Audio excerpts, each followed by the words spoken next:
Years of conflict have left millions of Yemenis displaced. According to the International Organization of Migration, there are almost 4 million displaced in Yemen, mostly women and children. The following report has more details.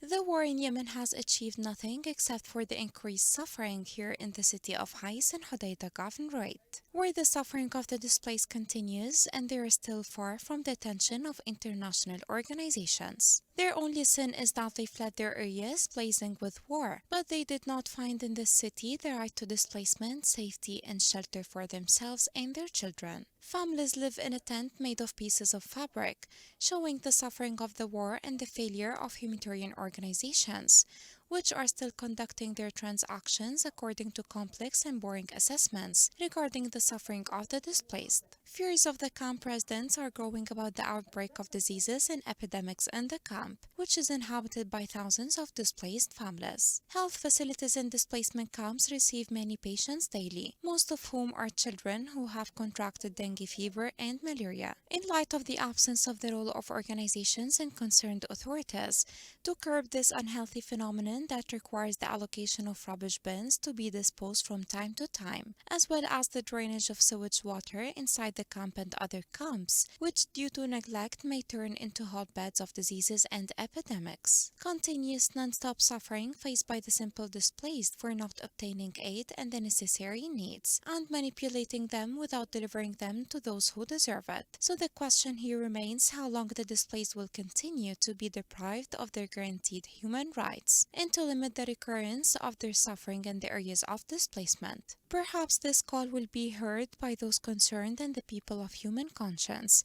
despite their suffering, which is getting worse day after day, and they live amid compelling living conditions.